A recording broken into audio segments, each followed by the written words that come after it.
Welcome to our channel random stories of MD. ఈరోజు మనం మాట్లాడుకోబోయే topic ఏంటి అంటే జ్యోతిర్లింగాలు. అసలు జ్యోతిర్లింగం అంటే ఏమిటి? జ్యోతి అంటే ప్రకాశం లేదా వెలుగు అని అర్థం. లింగం అంటే శివుడి నిరాకార రూపానికి సంకేతం. అందువల్ల జ్యోతిర్లింగం అనగా శివుడు వెలుగుల స్వరూపంగా ప్రత్యక్షమైన పవిత్ర స్థలం. ఈ లింగాలు సాధారణ లింగాల కంటే భిన్నంగా భావించబడతాయి. వీటిలో శివుడి ఆత్మజ్యోతి అనుభవించబడుతుంది. భక్తులకు వీటి దగ్గర ప్రత్యేకమైన ఆధ్యాత్మిక అనుభూతులు కలుగుతాయని విశ్వాసం. జ్యోతిర్లింగాల పుట్టుక. శివపురాణం ప్రకారం ఒకసారి బ్రహ్మ మరియు విష్ణువు మధ్య ఎవరు శ్రేష్ఠుడు అన్న అంశంపై ఘర్షణ జరిగింది. ఈ గొడవను నివారించేందుకు శివుడు అనంతమైన జ్యోతిస్తంభంగా ప్రత్యక్షమయ్యారు. ఇది పైకి తలలేని, కిందకి అడుగులేని ప్రకాశమైన స్తంభంగా ఉంది. విష్ణువు వరాహ రూపంలో పాతాళానికి వెళ్ళి శివుడి పాదాన్ని కనుగొనాలని యత్నించారు. బ్రహ్మ హంస రూపంలో ఆకాశానికి ఎగిరి శిరస్సును కనుక్కోవాలని ప్రయత్నించారు. విష్ణువు తన ప్రయత్నంలో విఫలమై నిజాన్ని ఒప్పుకున్నారు.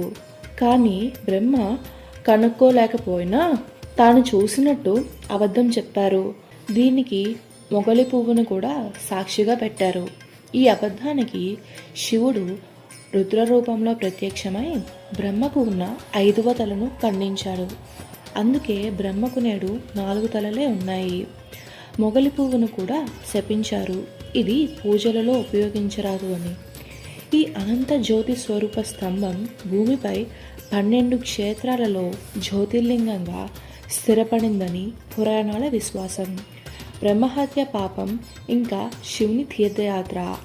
బ్రహ్మ తల కోసినందుకు శివునికి బ్రహ్మహత్య పాపం కలిగింది. దాన్ని నివారించేందుకు భిక్షాటనమూర్తి రూపంలో దేశమంతా తిరుగుతూ యాత్ర చేశారు. చివరికి కాశీ నగరానికి వచ్చి పాపముతో విముక్తులయ్యారు. అందుకే కాశీకి అత్యంత ప్రాముఖ్యత ఉంది. ఇది మోక్ష నగరం అని భావించబడుతుంది. ఈ 12 జ్యోతిర్లింగాలలో మొట్టమొదటిది సోమనాథ్. ఇది ప్రభాస్ పట్టణం, గుజరాత్ రాష్ట్రంలో ఉంది.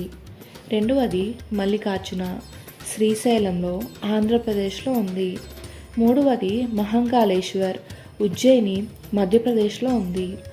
4వది ఓంకారేశ్వర్, ఇది నర్మదా తీరంలో మధ్యప్రదేశ్లో ఉంది. 5వది కేదార్నాథ్, హిమాలయాల్లో ఉత్తరాఖండ్లో ఉంది. 6వది భీమ్శంకర్, ఇది సహ్యాద్రి పర్వతాలు మహారాష్ట్రలో ఉంది.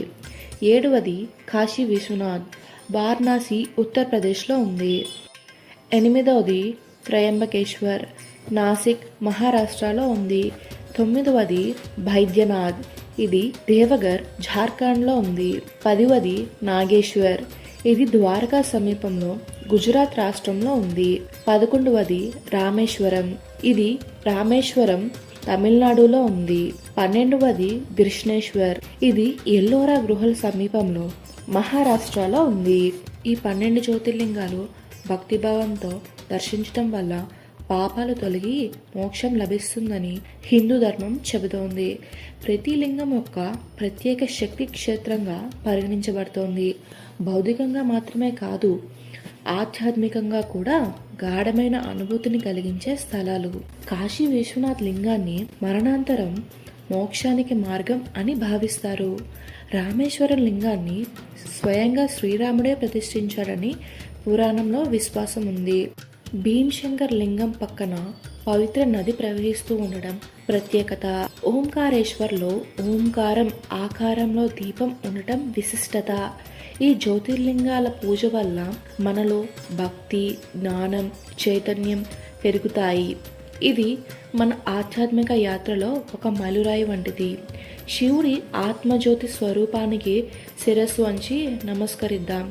ఓం నమ శివాయ, హర హర మహాదేవ. ఈ జ్యోతిర్లింగాల్లో మీరు ఏమేమి దర్శించుకున్నారో కింద కామెంట్ సెక్షన్లో కామెంట్ చేయండి. అలాగే ప్రతి జ్యోతిర్లింగం మీద ఒక వీడియో చేద్దాం అనుకుంటున్నాం. సో అంతవరకు stay tuned on random stories of MD. అలాగే మా వీడియో కానీ మీకు నచ్చినట్లయితే లైక్ చేయండి, షేర్ చేయండి, సబ్స్క్రైబ్ చేసుకోండి.